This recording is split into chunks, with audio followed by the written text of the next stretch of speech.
হাদিসের মধ্যে নবীজি সব সাহাবীদের ব্যাপারে বলেন, قال رسول الله صلى الله عليه وسلم اصحابي كالنجوم فبأيهم اهتديتم اهتديتم। নবীজি বলেন আমার একজন সাহাবী হলো আসমানের তারকারাজির মতো, তোমরা যে কোনো একজনকে ফলো করবা। فبأيهم اهتديتم, তোমরা যে কোনো একজনকে অনুসরণ করবা। ইহতাদাইতুম, তো তোমরা হেদায়েত পেয়ে যাইবা। এখানে সব সাহাবীর ব্যাপারে নবীজি বলতেছেন যে তাদেরকে অনুসরণ করলে তোমরা হেদায়েত পাইবা। তাহলে আমরা যদি সব সাহাবীকে অনুসরণ করলে যদি হেদায়েত পাই, আমরা যদি হেদায়েত পাই, তাহলে যাদেরকে অনুসরণ করব তারা হেদায়েতের পথে আছে কিনা? তাহলে এই হেদায়েতের পথে সব সাহাবীরা আছে, এটা ঘোষণা দিয়ে গেলেন 1450 বছর আগে কে? হযরত রাসূলুল্লাহ সাল্লাল্লাহু আলাইহি ওয়াসাল্লাম। তাহলে বোঝা গেল দ্বিতীয় নাম্বার, আমার নবীজি সব সাহাবীদেরকে হেদায়েত প্রাপ্ত হিসাবে ঘোষণা দিয়ে গেলেন। তার মানে আমার নবী দ্বিতীয় নাম্বার শ্রেণী, সব সাহাবীর জন্য রহমত। চিৎকার দিয়ে বলেন সুবহানাল্লাহ। বুঝতেছেন তো আমার নবীজি কিভাবে সমস্ত জগতের জন্য রহমত? বুঝতেছেন তো? এই যে এভাবেই সমস্ত জগতের জন্য আমার নবী রহমত।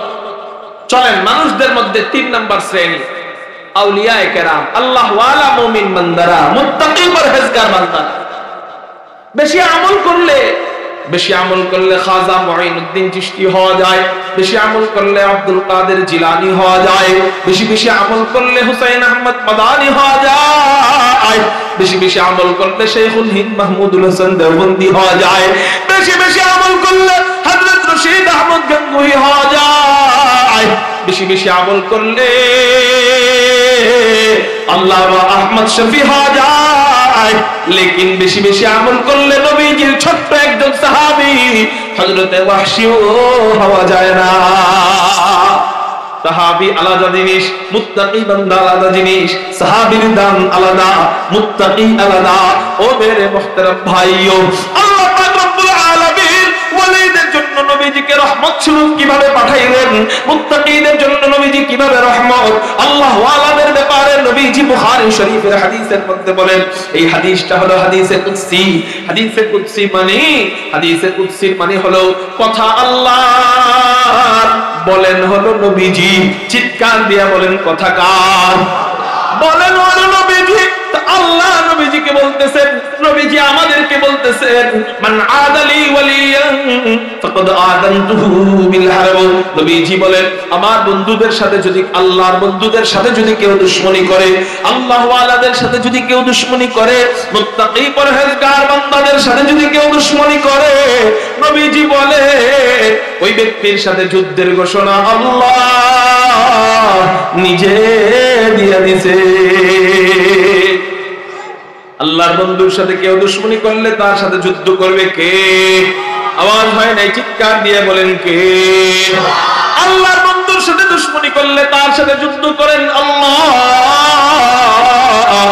আল্লাহর যুদ্ধ যখন শুরু হয়ে যায়, আল্লাহ ক্ষমতাধর বাদশা ফেরাউনকে পানির মধ্যে ডুবায় মারে। আল্লাহর যুদ্ধ যখন শুরু হয়ে যায়, আল্লাহ ক্ষমতাধর বাদশা নমরুদকে ল্যাংড়া মশা দিয়া মারে। আল্লাহর যুদ্ধ যখন শুরু হয়ে যায়, আল্লাহ আবু জাহেলকে কেমনে মারে? কয় মক্কা মদিনার বড় বড় পাহলুয়ানরা পারে না, মুহাজির সাহাবীরা পারে না আবু জাহেলের সাথে, আনসারী সাহাবীরা আবু জাহেলের সাথে পারে না। হায় হায়, মক্কার বড় বড় নেতারা পারে না, হযরতে ওমর পারে না আবু জাহেলের সাথে, হযরতে সিদ্দিক আকবর আবু বকর পারে না আবু জাহেলের সাথে, হযরতে আলী পারেন না আবু জাহেলের সাথে। কিন্তু আল্লাহ যুদ্ধ যখন শুরু হয়ে যায়, তার ওমরের দরকার নাই, আলীর দরকার নাই, ওসমানের দরকার নাই, আবু বকরের দরকার নাই। আমার বন্ধুর সাথে যুদ্ধ করছে, তো ওর সাথে যুদ্ধ আমি আল্লাহ নিজে করব। আল্লাহ যুদ্ধ যখন শুরু হয়ে যায়, আল্লাহ দুইজন ছোট ছোট নাবালেগ শিশুর মাধ্যমে আবু জাহেলকে হত্যা কইরা জাহান্নামে পাঠায়া যায়।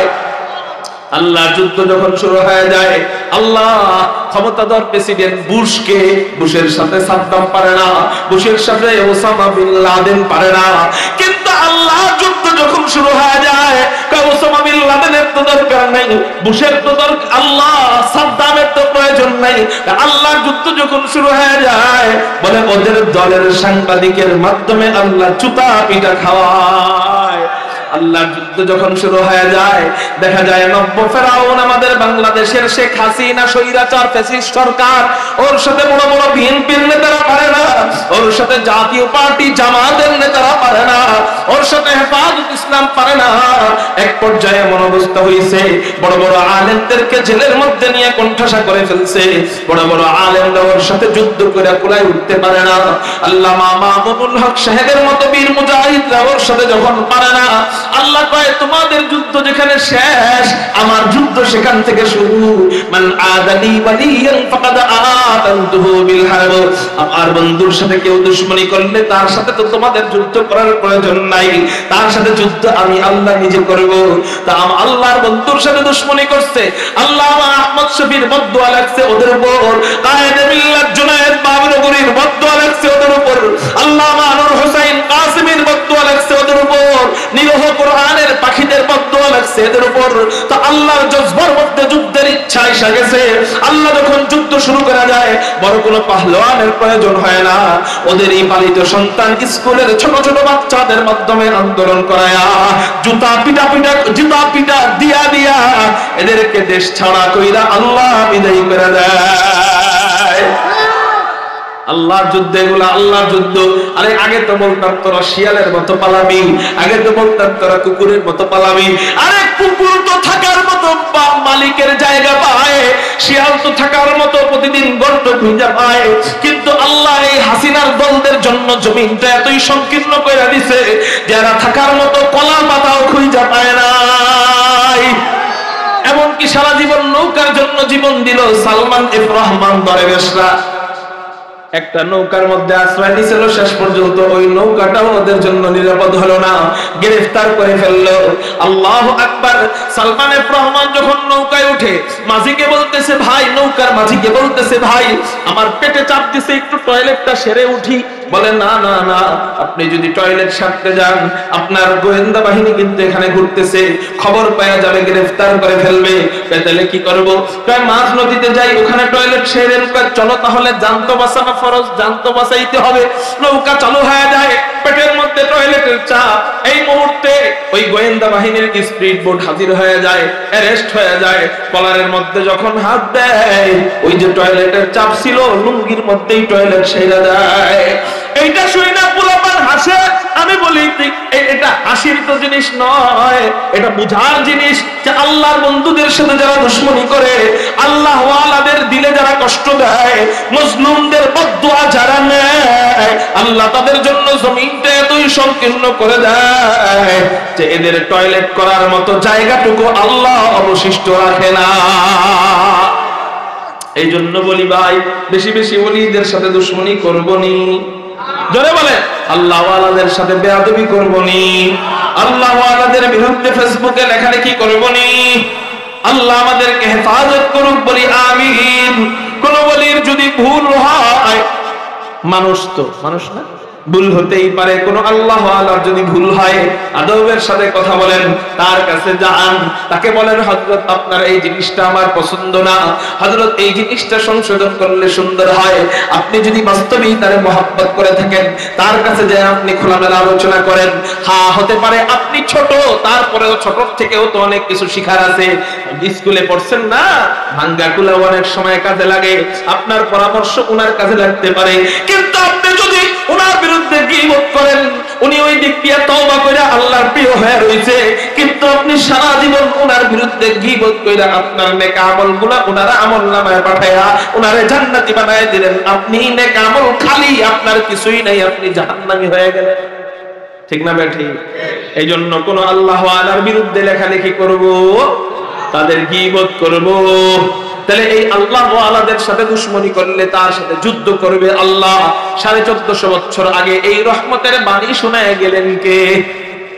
জোরে বলেন, নামটা মুহাব্বতের সাথে বলেন, মুহাম্মাদুর রাসূলুল্লাহ সাল্লাল্লাহু আলাইহি ওয়াসাল্লাম। তার মানে বোঝা গেল মানুষদের মধ্যে 3 নাম্বার শ্রেণী আল্লাহ ওয়ালা বান্দারা, মুত্তাকি পরহেজগার বান্দারা। এই 3 নাম্বার শ্রেণী মুত্তাকিদের জন্য আমার নবী রহমত। চিল্লায়া বলেন সুবহানাল্লাহ। মানুষদের মধ্যে 4 নাম্বার শ্রেণী, সবাই তো মুত্তাকি হইতে পারে না, কিন্তু মুমিন তো হইতে পারে, পারে না? মুমিন তো চাইলেই হওয়া যায়, কিন্তু মুত্তাকি তো চাইলেই হওয়া যায় না। মুত্তাকির স্তর অনেক উপরে, মুমিনের স্তর মুত্তাকির পরের স্তরে। তো মুমিন হইতে পারে, আলহামদুলিল্লাহ এখানে অনেকেই মুমিন আছে, মুত্তাকি যদিও কম, আল্লাহু ওয়ালা যদিও কম, কিন্তু মুমিন এখানে অনেককেই পাওয়া যাবে। তা আমার নবীজি কি মুমিনদের জন্য রহমত কিনা? উত্তর হলো হা হা হা, আমার নবীজি মুমিনদের জন্য রহমত। জোরে বলেন সুবহানাল্লাহ। কিভাবে মুমিনদের জন্য রহমত? হাদিস একটা আছে, হাদিস শোনাই আপনাদেরকে, চমৎকার হাদিস। নবীজি হযরত আব্দুল্লাহ ইবনে ওমর রাদিয়াল্লাহু তাআলা আনহু থেকে